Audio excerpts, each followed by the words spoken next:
Bonjour à toutes et à tous, bienvenue sur cette nouvelle vidéo Parkedge.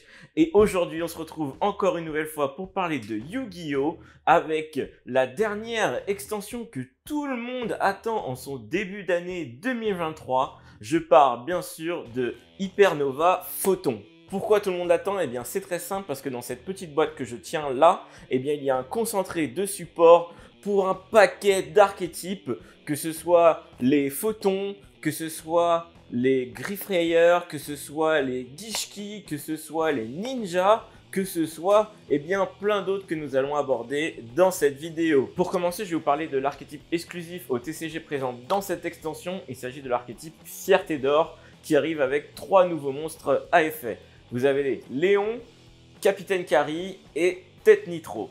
Alors, ces monstres vont avoir la possibilité de s'invoquer spécialement sur votre terrain si vous avez moins de points de vie que votre adversaire au moment de déclencher l'invocation. Ils vont avoir par exemple pour effet de pouvoir invoquer d'autres Fiertés d'Or, notamment depuis le cimetière. Vous allez pouvoir ensuite synchro ces monstres pour avoir accès à la synchro de niveau 6 Fierté d'Or étoile Léon, qui va avoir en effet rapide durant la main phase de pouvoir cibler un monstre adverse, gagner son attaque et du coup augmenter sa puissance.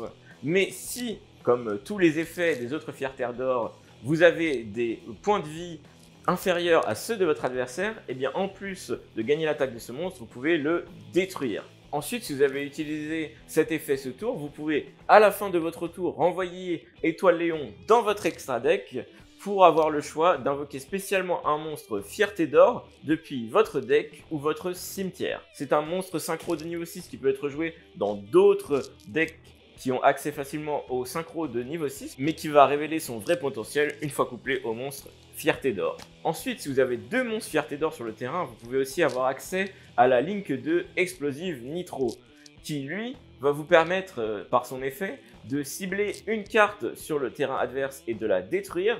Et encore une fois, si vous avez moins de points de vie que votre adversaire, vous gagnez un effet supplémentaire qui va être de détruire toutes les cartes dans les zones adjacentes à la carte que vous avez ciblée. Ça peut vous servir donc, si vous ciblez une carte mal placé par votre adversaire qui ne s'est pas imaginé que vous allez pouvoir utiliser Explosive Nitro durant ce tour, lui détruire une magie placée derrière son monstre, le monstre placé à gauche, le monstre placé à droite, et même s'il a placé la carte en dessous de sa link, de cibler la link au-dessus. Voilà, ça peut être très dévastateur si on n'y prend pas garde. Pour finir, je vais vous parler de la piège démarrer les moteurs, qui vous permet de cibler un monstre chez votre adversaire lorsqu'il est invoqué, pour ensuite aller chercher 3 cartes Fierté d'Or de noms différents. Votre adversaire en choisit une au hasard que vous rajoutez à votre main. Et ensuite, une fois l'effet résolu, le piège va détruire le monstre ciblé. Mais le plus important pour démarrer votre combo reste la magie de la foule étant délire, qui va vous permettre de révéler un de vos monstres Fierté d'Or depuis votre main pour aller chercher dans votre deck un monstre Fierté d'Or de noms différents, le rajouter à votre main. Et ensuite, si vous payez des points de vie égaux à l'attaque de votre monstre, vous pouvez invoquer un monstre Fierté d'Or spécialement sur le terrain. C'est donc ce qui va vous permettre de baisser vos points de vie pour ensuite avoir accès à tous les effets de vos monstres Fierté d'Or. On a un peu fait le tour pour cet archétype Fierté d'Or qui va être facilement mélangé à d'autres archétypes. On peut notamment penser à l'archétype Punk qui était sorti il y a déjà quelques mois et qui, en payant des points de vie, vous permettait d'invoquer spécialement vos monstres. Là, payer ces points de vie va vous permettre d'invoquer vos monstres Punk, mais en plus, vous permettre d'invoquer vos monstres Fierté d'Or, qui eux aussi vont jouer avec des synchros, des fusions, et qui vont se mélanger parfaitement ensemble. Mais cet archétype Fierté d'Or, il reste ouvert à pas mal de possibilités à ce jour. On enchaîne avec l'archétype que tous les joueurs compétitifs de Yu-Gi-Oh! Ont en ligne de mire, que ce soit pour le jouer ou pour le contrer. Je parle bien sûr de Kashtira. Alors Kashtira, il y avait déjà des monstres Kashtira qui étaient sortis dans l'extension précédente de Yu-Gi-Oh! Mais dans Hypernova Photon, on récupère des nouveaux Kashtira, dont Kaiser Kashtira, Kashtira Griffrayer, qui vont permettre d'avoir des nouveaux noms et de compléter le deck. On va récupérer une Nexus de niveau 7, Erase Heart Kashtira, qui est du coup un nouveau boss monster pour l'archétype, qui va permettre de récupérer les cartes bannies par vos autres effets pour les ajouter à cette carte en tant que matériel et qui en plus va avoir en effet rapide de pouvoir détacher 3 de ces matériels pour bannir une carte sur le terrain. Et on a encore un petit ajout pour le deck avec Kashtira Théose, la carte de magie qui va vous permettre d'étendre vos plays encore un peu plus car elle va cibler un monstre Kashtira que vous possédez et vous permettre d'invoquer spécialement un monstre Kashtira d'attributs différents sur le terrain. En plus de cela, si vous avez un monstre Kashtira banni, elle va vous permettre de le récupérer et de le rajouter à votre main pour récupérer encore plus de ressources pour continuer votre tour. Voilà, Kashtira c'est vraiment le gros archétype que tout le monde attend dans la méta actuelle parce que j'imagine que vous êtes au courant, mais la banlist est tombée très récemment pour les joueurs de Yu-Gi-Oh! Et le deck, on va dire tier 0 que l'on connaissait, Tiarmentation, a pris un sacré coup, que ce soit avec les limitations des monstres Ishizu qui servaient à meuler plus rapidement le deck, à remélanger des cartes depuis son cimetière dans le deck, ou alors avec la limite tout simplement des monstres Tiarmentation qui sont maintenant limités à 1 et ce qui fait beaucoup moins de noms comme cible à pouvoir toucher lors de vos effets. Et enfin avec le ban tout simplement de leur fusion phare qui handicape grandement le deck. Et si je vous parle un peu des Tiarmentations juste après, l'archétype Kashtira ce n'est pas anodin puisque un monstre à effet qui va regrouper les deux archétypes et qui est présent dans cette extension sous le nom de Kashtira des Tiarmentations tout simplement, va arriver et celle-ci va pouvoir s'invoquer spécialement en bannissant depuis votre main au cimetière un monstre Kashtira ou Tiarmentation et en plus de cela va vous permettre de meuler votre deck pour avoir accès par exemple aux effets de Tiarmentation. Une carte qui n'était pas forcément attendue comme un must-have et un x3 direct dans le deck, mais qui avec la récente banlist peut servir à combler quelques manques dans les builds de chacun. Un archétype un peu moins fort, on va dire, que les deux derniers dont je vous ai parlé, mais qui est toujours présent sur le devant de la scène, c'est l'archétype marqué.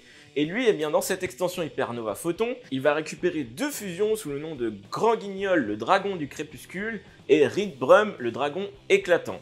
Deux nouvelles fusions qui vont lui servir à créer des boards beaucoup plus imposants à la fin. Et Rietbrum va permettre au deck d'avoir accès en fin de tour à une negate supplémentaire sur le board.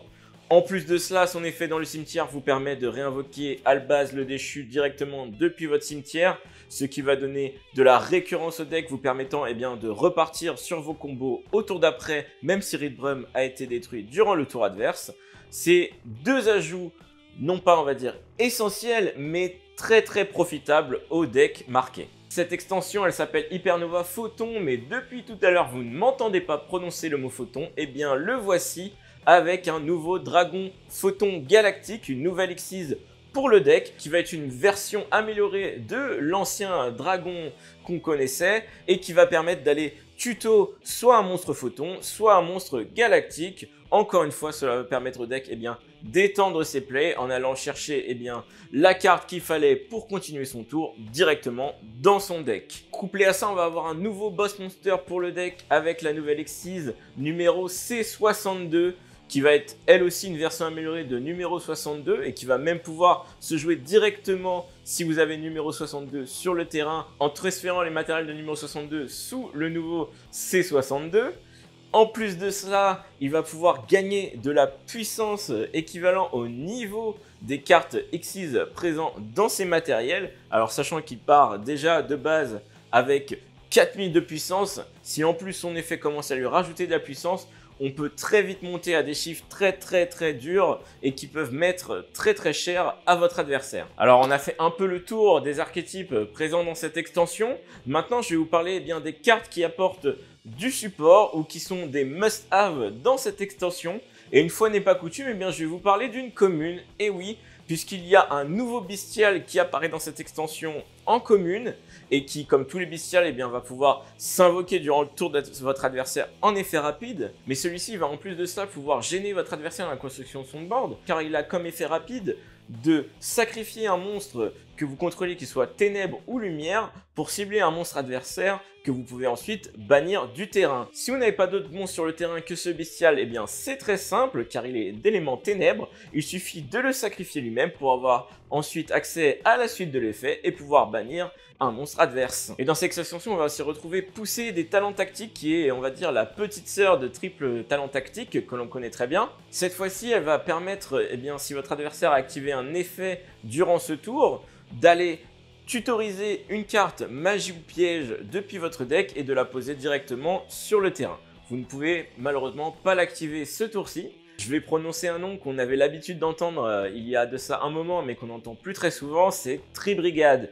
Car oui, Tribrigade va récupérer une nouvelle Link 5 dans cette extension sous le nom de Bucephalus 2, l'arme Tribrigade. Alors elle va être assez conditionnelle à invoquer puisqu'il va falloir 3 monstres pour l'invoquer, et en plus de ça, vous ne pouvez pas l'invoquer si vous n'avez pas un minimum de 3 magies ou pièges Tribrigade dans votre cimetière. Mais ce coût à payer au final, pour l'effet que vous récupérez qui est d'interdire à votre adversaire d'utiliser des cartes et des effets en réponse aux invocations spéciales de vos monstres, c'est déjà assez bien payé.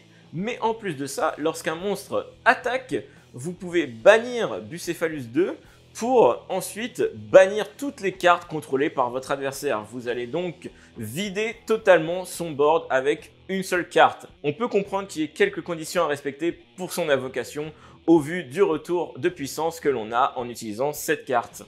De quoi faire plaisir à tous les joueurs Tribrigade, ne vous inquiétez pas, Konami vous a toujours dans le viseur. L'archétype Amépée va récupérer un nouveau monstre, Amépée le dragon des abysses, avec 3000 de puissance. Il va pouvoir s'invoquer spécialement par l'effet d'un de vos Wyrms, ou alors si un de vos monstres Wyrm quitte le terrain suite à un effet, vous pouvez l'invoquer spécialement depuis le cimetière s'il y était déjà, ou alors directement depuis votre main.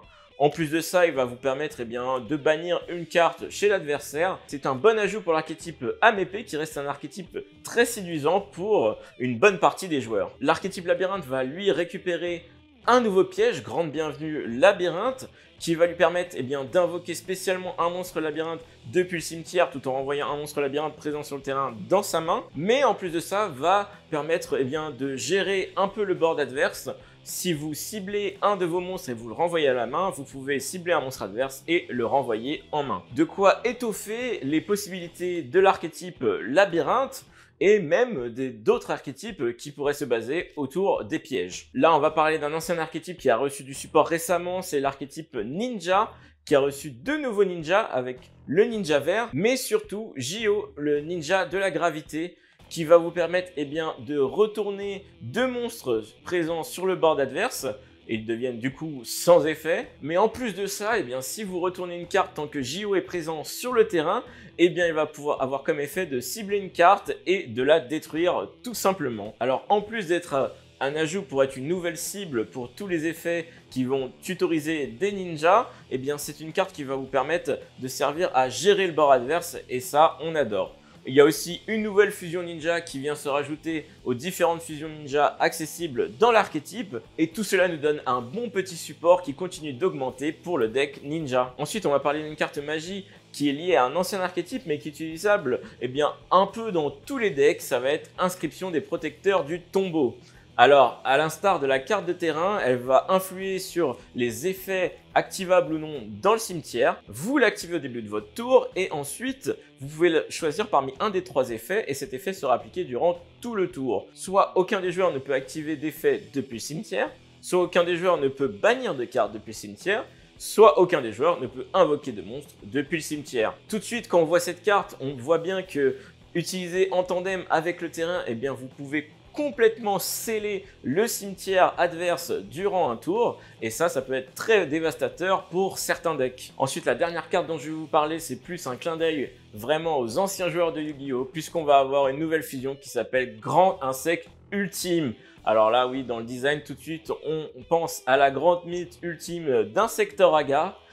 Cette mythe-là, elle va être assez badass quand même, parce qu'elle va être soit invocable par fusion, normalement, soit en sacrifiant un monstre insecte auquel vous avez attaché une magie d'équipement. Et en plus de ça, une fois présent sur le terrain, cet insecte ultime va vous permettre de détruire tous les monstres présents chez votre adversaire.